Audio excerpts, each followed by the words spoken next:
ये किताब सिर्फ एक लव स्टोरी नहीं बल्कि हर उस इंसान की कहानी है जिसने कभी खुद से पूछा, क्या मैं कभी किसी के लिए काफ़ी था? इसका जवाब किताब देती है, हाँ, तुम हमेशा काफ़ी थे, बस गलत जगह खोज रहे थे। कहानी का हीरो है विवान, एक ऐसा लड़का जो बाहर से शांत दिखता है पर अंदर से टूटा हुआ है।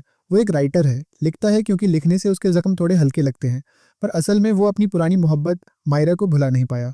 वो रिश्ता जो कभी उसकी पूरी दुनिया था, अब बस यादों में रह गया है, लेकिन उन यादों ने उसका चैन छीन लिया है। हर लाइन, हर शब्द में वो कहीं ना कहीं मायरा को ढूंढता रहता है। एक दिन जिंदगी उसके साथ खेल खेलती है। मुंबई के भीड़भाड़ वाले स्टेशन पर वो मायरा से दोबारा मिल जाता है। वो पल ऐसा होता है जैसे किसी ने पुराने जख्म पर फिर से नमक छिड़क दिया हो। सब कुछ जो दबा हुआ था फिर से बाहर आने लगता है। गुस्सा, प्यार, सवाल, अफसोस। अब कहानी में आती है अद्विका। वो विवान को नहीं जानती। वो एक कैफे में बैठी इंस्टाग्राम पर विवान की लिखी एक पोस्ट पढ़ती है और हर शब्द में उसे अपना दर्द नजर आता है। अद्विका खुद भी टूटी हुई है। उसके अंदर भी ऐसे घाव हैं जो किसी को दिखते नहीं, पर जब वो विवान की बातें पढ़ती है उसे लगता है जैसे कोई उसके दिल के अंदर झांक रहा हो। धीरे धीरे अद्विका और विवान के रास्ते टकराते हैं। दो लोग जो दोनों ही किसी न किसी अधूरी कहानी के बोझ में जी रहे हैं। विवान अपने अतीत में उलझा रहता है। वो सोचता है, क्या मायरा को छोड़ना मेरी गलती थी या वो कभी मेरी थी ही नहीं। हर याद, हर जगह उसे मायरा की झलक दिखती है।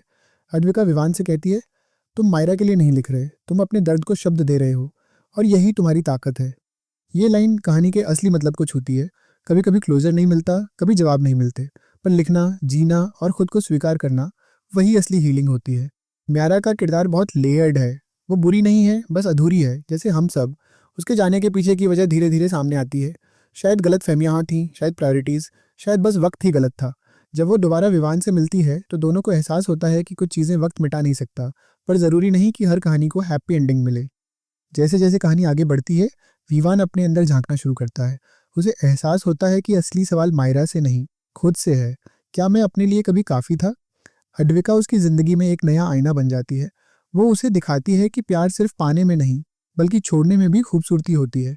कहानी वहीं ख़त्म नहीं होती जहाँ रिश्ता ख़त्म हुआ था, बल्कि वहीं शुरू होती है जहाँ इंसान खुद को दोबारा पहचानने लगता है।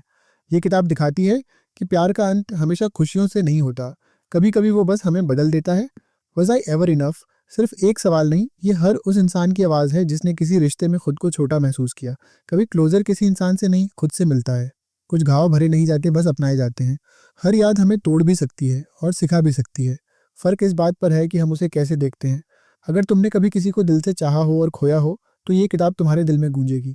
कई बार ऐसा लगेगा जैसे तुम खुद विवान हो, वो जो कुछ बोल नहीं पाया, जो जवाब ढूंढता रहा, जो लिखता रहा, सिर्फ इसीलिए कि उसके अंदर की चुप्पी टूट सके। कई बार लगेगा जैसे तुम अद्विका हो, वो जो किसी और के शब्दों में अपना दर्द देखती है और उसी से खुद को जोड़ती है। कहानी सिखाती है कि हर किसी की लव स्टोरी का अंत हमेशा क्लोजर से नहीं होता। कभी कभी बस एक सुकून होता है कि हमने किसी को सच में चाहा था और वो काफ़ी है।